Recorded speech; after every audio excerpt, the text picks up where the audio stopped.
மண்ணுக்கு சொந்தம் கொண்டாட பல ஜாதிகள் வரும், ஆனால் இந்த மண் சொந்தம் கொண்டாடும் ஜாதி இந்த தேவேந்திர குல வேளாளர்கள் தான் என்று. பாலமேடு என்ற பழமையான ஜல்லிக்கட்டில் முதல் காலை விடுவதும் நாங்கள் தான். ஜல்லிக்கட்டில் அதிக காளைகளை அடக்கி பரிசு வாங்குவதும் நாங்கள் தான். படுகிறது பாளையப்பட்டுகளை வாங்கி கொண்டு அவர்கள் என்ன செய்வார்கள்? காட்டிலும் மேற்றும் தெரிந்தவர்களுக்கு விவசாயம் என்று தெரியும். உழவு என்பது உங்கள் மரபில் உங்களுக்கு தானே ஊறி கிடைக்கிறது. எஸ்சியிலிருந்து வெளியேறி விட்டால் உங்கள் கோவில் கருவறைக்குள்ளே விட்டு விடுவானா என்கிறார். எங்களை கோவில் கருவறைக்குள்ள நீ கூட்டிட்டு போக வேண்டாம். பல கோவில்களில் முதல் மரியாதையும் பரிவட்டங்களும் நாட்டு நடவு விழாக்களும் எங்களுக்கு தான் இருக்கிறது. அடுத்து புதிய தமிழகத்தின் இளைய வேந்தர் டாக்டர் நம்முடைய தலைவருடைய தவ புதல்வன் டாக்டர் சியாம் அவர்கள் உங்களிடையே எழுச்சி உரையாற்றுவார். தேவேந்திர குல சொந்தங்களுக்கு என் முதற்கண் வணக்கத்தை தெரிவித்துக் கொள்கிறேன். இந்த மாநாடு சாதாரண வெற்றி மாநாடு அல்ல, மகத்தான வெற்றி மாநாடாக இருக்கிறது.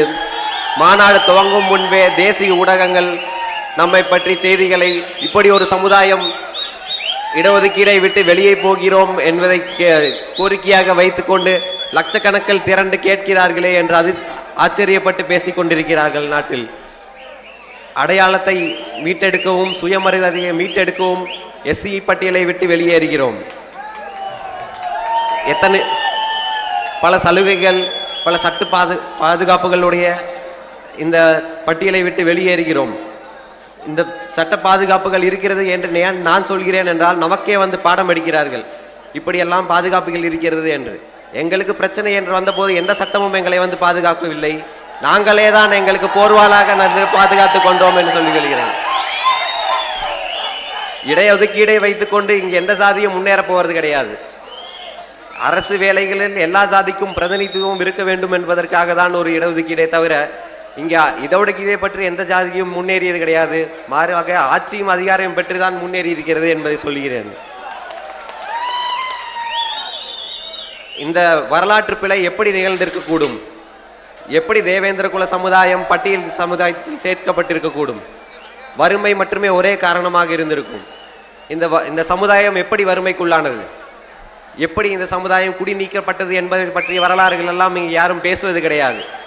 ஒரு விவசாய குடிகளாக இருந்த இந்த சமுதாயம் தங்கள் நிலங்களிலிருந்து வரி கட்ட சொல்கிறார்கள். சொந்த நிலத்திற்கு நாம் ஏன் வரி கட்ட வேண்டும் என்று மறுத்த காரணத்தினால் சொந்த நிலங்களை விட்டு வெளியேற்றப்படுகிறார்கள். வடக்கில் இருந்து படையெடுப்புகள் வருகிறது. பாளையப்பட்டுகளிடம் நம்ம இடங்கள் பிரித்து கொடுக்கப்படுகிறது. பாளையப்பட்டுகளை வாங்கி கொண்டு அவர்கள் என்ன செய்வார்கள்? காட்டிலும் மேற்றும் தெரிந்தவர்களுக்கு விவசாயம் என்ன தெரியும். உழவு என்பது உங்கள் மரபில் உங்களுக்கு தானே ஊறி கிடைக்கிறது. தலைவர் பல மேடைகளில் சொல்லி இருக்கிறார், இந்த மண்ணுக்கு சொந்தம் கொண்டாட பல ஜாதிகள் வரும், ஆனால் இந்த மண் சொந்தம் கொண்டாடும் ஜாதி இந்த தேவேந்திர குல வேளாளர்கள் தான் என்று.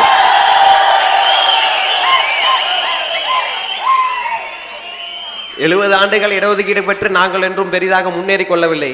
வெறும் 500 ஆண்டுகள் தான் நாங்கள் இந்த இழிவான நிலைக்கு தள்ளப்பட்டு இருக்கிறோம். இதற்காக நீங்கள் இன்னும் எத்தனை ஆண்டு காலம் எங்களை இந்த பட்டியலில் அடைத்து வைத்துக்கொண்டு எங்களை இழிவு சேர்க்கப் போகிறீர்கள்? எந்த பட்டியலும் எங்களுக்கு முன்னேற்ற போவது கிடையாது. நாங்கள் எங்கள் பொருளாதார வளர்ச்சியும் அரசியல் வளர்ச்சியும் சமூக முன்னேற்றமே நாடி நாங்கள் கிளம்பி விட்டோம்.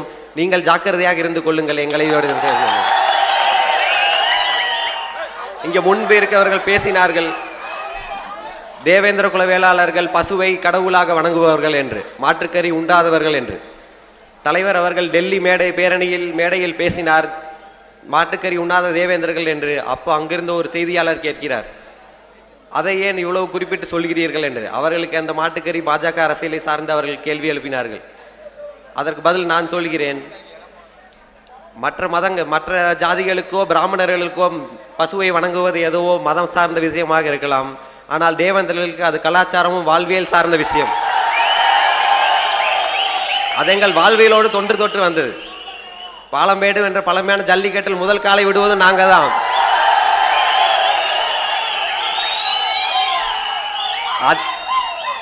ஜல்லிக்கட்டில் அதிக காளைகளை அடக்கி பரிசு வாங்குவதும் நாங்கள் தான். அதனால் மற்ற சாதிகளை பார்த்து நாங்கள் மாட்டுக்கறி சாப்பிட மாட்டோம் என்று சொல்லவில்லை. எங்களுடைய மேன்மையான கலாச்சாரத்தை பார்த்து அவங்கள் வேண்டால் மாட்டுக்கறி சாப்பிட்டவர்கள் வேண்டால் மாட்டுக்கறி கைவிட்டு இருக்கலாம் என்று சொல்லி வருகிறேன். திராவிட கட்சிகள் திராவிடம் பேசி வந்து 90 ஆண்டுகள் ஆகிவிட்டது. சமத்துவம் என்று பேசினார்கள். 90 ஆண்டு காலம் ஆகியும் சமத்துவத்தை காணவில்லை. அந்த திராவிட ஆட்சிகளில் தான் நம் சமுதாயம் பெரும் துன்பத்துக்குள் ஆகியுள்ளது. அவர்களை பொறுத்தவரை இடஒதுக்கீடை தாண்டி எங்கேயும் சமத்துவத்தை பேச தெரியாதவர்களுக்கு மிஞ்சி போனால் என்ன பேசி விடுவார்கள்? இடஒதுக்கீடை விட்டு போனால் உங்களை மதிப்பு வந்து விடுமா என்று கேட்பார்கள். உனக்கு மற்றவன் பொண்ணு கொடுத்து விடுவானா என்று கேட்பாங்க. மற்றவன் பொண்ணு கொடுக்கறதுக்காகலாம் நாங்கள் இந்த பட்டியலில் இருக்க முடியாது. நாங்கள் எங்கள் சுயமரியாதையை தேடி போய்விட்டோம். நீயும் அவனுடைய முற்போக்கெல்லாம் எங்கே இருக்குன்னு பாருங்க. பொண்ணுலையும் வச்சிருக்கிறான், மற்ற மதிப்பாட்டான்னு கேட்டுட்டு உட்காந்துட்டு இருக்கிறான். அதெல்லாம் எங்களுக்கு தேவையில்லை. நாங்கள் அதிகாரத்தை தேடி போய்விட்டோம். இன்னொரு விஷயம், எஸ்சியிலிருந்து வெளியேறிவிட்டு உங்கள் கோவில் கருவறைக்குள்ளே விட்டு விடுவானா என்கிறான். எங்களை கோவில் கருவறைக்குள்ள நீ கூட்டிட்டு போக வேண்டாம். பல கோவில்களில் முதல் மரியாதையும் பரிவட்டங்களும் நாட்டு நடவு விழாக்களும் எங்களுக்கு தான் இருக்கிறது. கருவறைக்குள் கூட்டிட்டு போகிறோம் என்று சொல்லி கோட்டைக்குள் கூட்டிட்டு போகாமல் வெளியே நிப்பாட்டியோ நீ. நாங்கள் கோட்டை தான் எங்கள் சமத்துவம் என்று நாங்கள் கிளம்பிவிட்டோம். நீங்கள் ஜாக்கிரதையாக இருந்து கொள்ளுங்கள். நம்முடைய தியாகியார் 1957ஆம் ஆண்டு நம்மளுடைய உரிமைக்காக போராடிய போது வீழ்த்தப்பட்டார். அதைத் தொடர்ந்து சமுதாய எழுச்சியானோம். நம் மக்கள் பொருளாதாரத்தில் முன்னேறியதை தாங்கிக் கொள்ள முடியாத போது 95ஆம் ஆண்டில் கொடியங்குளத்தில் மக்கள் தாக்கப்பட்டார்கள். அதைத் தொடர்ந்து நம்ம அரசியல் எழுச்சியானோம். இன்று நம்ம அதிகாரத்தை நாடி அதிகார எழுச்சியாக கிளம்பிவிட்டோம். அதிகார பசியில் இருக்கும் மக்களிடம் புரட்சி தான் இருக்கும். அந்த புரட்சியில் நாங்கள் அதிகாரத்தை விட்டு இந்த பட்டியலை விட்டு வெளியேறியே தீருவோம் என்று சொல்லிக் கொள்கிறேன். வீழ்த்தப்பட்ட எல்லா சாதிகளும் வீழ்த்தப்பட்ட எல்லா சமுதாயங்களும் தங்களுடைய நிலத்தை மீட்பதற்கோ அடையாளத்தை மீட்பதற்கோ மீண்டு வந்துவிட முடியாது. எல்லா சாதிகளையும் போல தேவேந்திர குல வேளாளர்கள் இருந்து விட மாட்டார்கள். பட்டியலை விட்டு வெளியேறும் வரை போராடி கொண்டே இருப்போம். இனிமேல் போராட்டங்கள் அமைதியாக இருக்கும் என்று சொல்ல முடியாது. நாங்கள் மற்ற வடிவங்களான போராட்டங்களை கையில் எடுப்பதற்கு முன்பே எங்களை வெளியேற்றி விடுங்கள் என்று சொல்லி நன்றி கூறி விடைபெறுகிறேன். நன்றி.